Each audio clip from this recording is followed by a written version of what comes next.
Greetings and welcome to the lesson. The subject is Advanced Auditing and Assurance. In our today's lesson, we are going to study the audit of general insurance companies.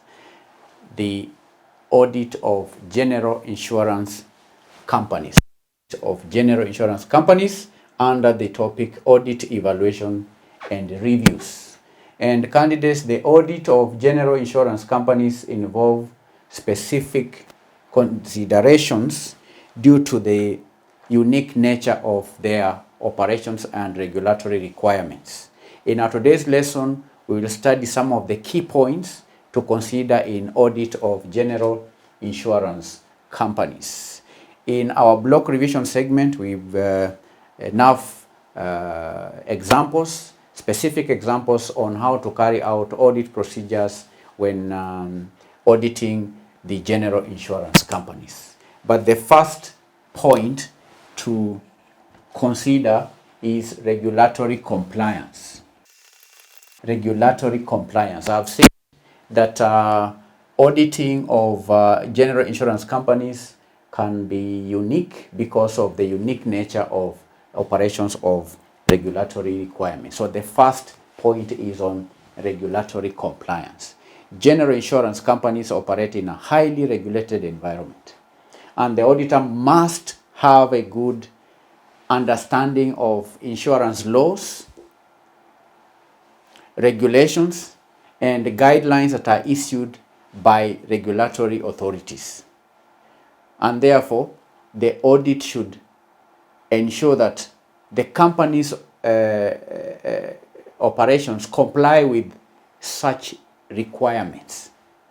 So when auditing, it's important to check regulatory compliance. Has the company complied with the regulatory requirements? So the auditor must have a good understanding of, first of all, the laws, because if the auditor is not well versed with the insurance laws, then there is no way he or she or the company can check whether the company has complied with regulatory authorities or regulatory or guidelines issued by regulatory authorities. The second matter is risk assessment. When auditing general insurance companies, it's important to carry out risk assessment. Insurance companies, we know, are exposed to various risks, including the underwriting risk, the investment risk, the reserving risk, we have operational risks, and so on. So the auditor should perform comprehensive risk assessment to identify and assess these risks and their potential impact on the financial statements. Risk assessment. Then number 3 is in relation to underwriting and claims. Underwriting and claims. Underwriting and claims review. When auditing general insurance companies, the auditor has to review underwriting and claims. All right, the auditor should review the underwriting practices, including the assessment of risk, premium calculations, policy issuance, and reinsurance arrangements. And the auditor should also examine the claims management process, including the adequacy of claim reserves and also the accuracy of claim payments. So that has to be done by the auditor. Number 4, investment portfolio review. Investment portfolio review. Here the auditor reviews the company's investment portfolios, which may include various types of assets, because investment companies have investment portfolios that include various types of assets. And the auditor therefore should review the valuation, the accounting treatment, and the risk management practices related to such investments, ensuring that, and while doing it, the auditor should ensure that compliance with accounting standards, there is compliance with accounting standards and also regulatory requirements. Investment portfolio. Insurance companies typically invest in many assets, different types of assets. Portfolio, we know, is a combination of assets or investments. So when auditing, it is important that the auditor reviews the investment practices, should also check, review the valuation of these assets, should check whether the assets have been accounted for in a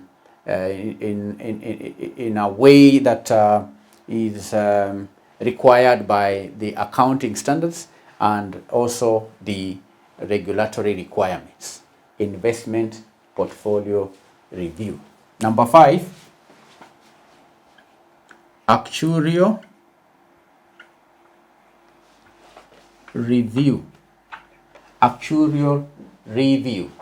Now, general insurance companies rely on actuarial assessments for pricing policies, estimating claim reserves, determining policy liabilities, and so on. So for the company to estimate claim reserves or to price policies, the general insurance companies rely on actuarial reviews. So the auditor here works closely with the company's appointed actuary, okay? He works closely with the company's actuary to review the actuarial assumptions, to review the models and methodologies that are used and assess their reasonableness. And if the auditor is not well versed with the actuarial matters, then he may involve an expert in carrying out actuarial reviews. Do you understand? Because when auditing general insurance companies, the auditor is required to review the actuarial assumptions, to review the models, to review the methodologies that are used. And the auditor is also required to assess the reasonableness of the actuarials that are done by the actuary. So this is actuarial review. It's a very important aspect when auditing of general insurance companies. The auditor is required to carry out actuarial review. Number 6 is internal control evaluation. Internal control evaluation. The auditor evaluates the effectiveness of companies' internal controls, particularly those that are related to financial reporting, risk management, and regulatory compliance. And this includes assessing the control environment, assessing the risk processes, assessing information systems, and also assessing monitoring activities. Do you understand? Number 7, we have what we call regulatory reporting.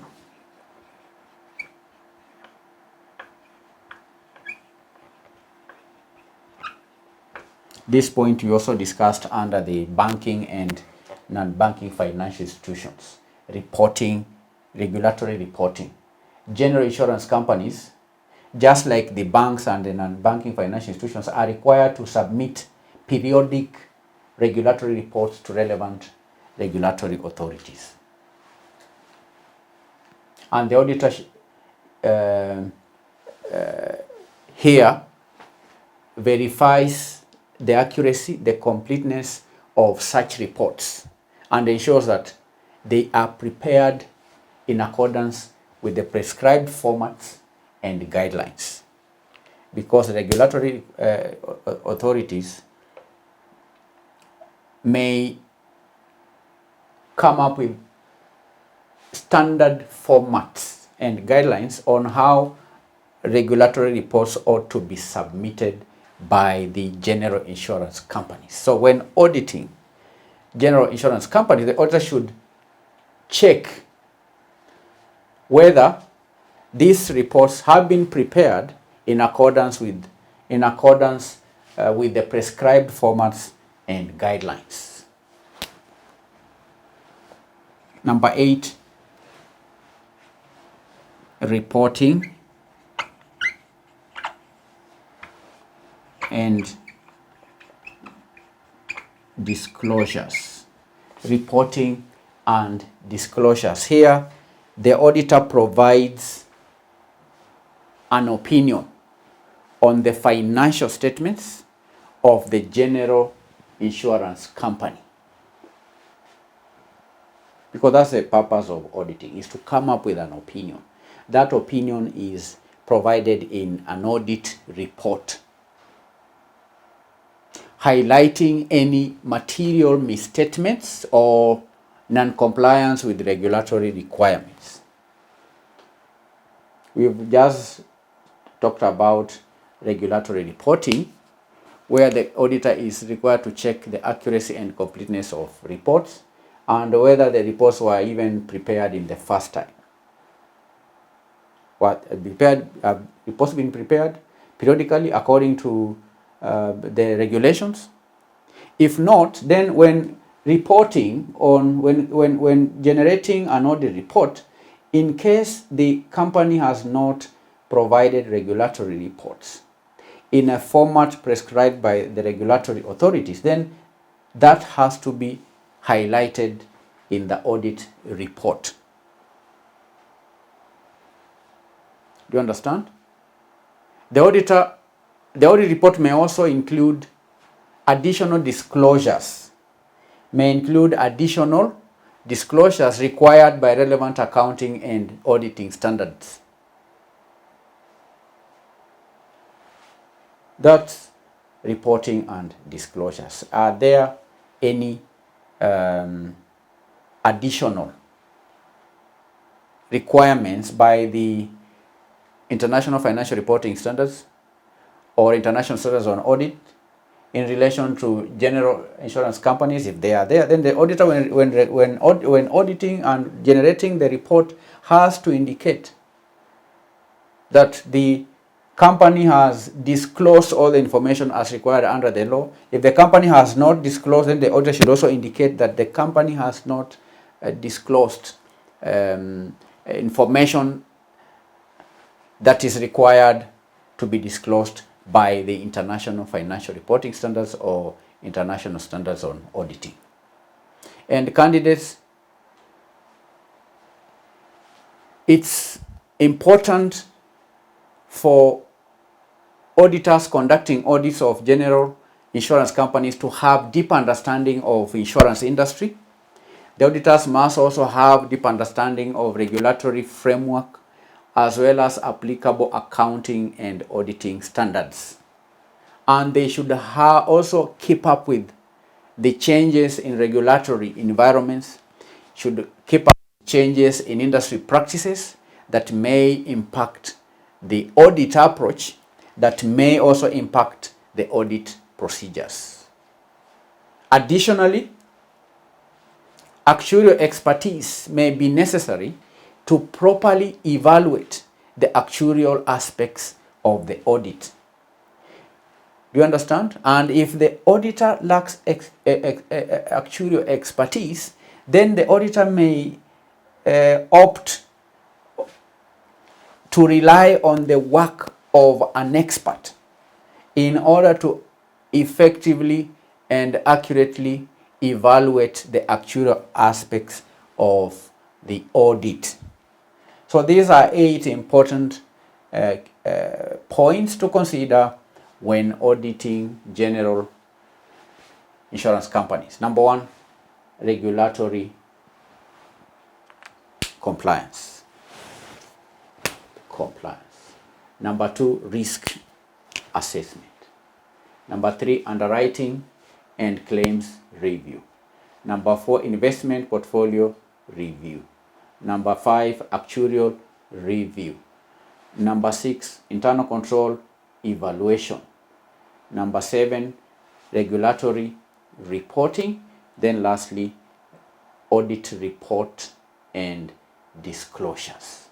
Reporting and disclosures. The auditor provides an opinion under reporting on the financial statements of the general insurance company, highlighting any material misstatements or non-compliance with regulatory requirements.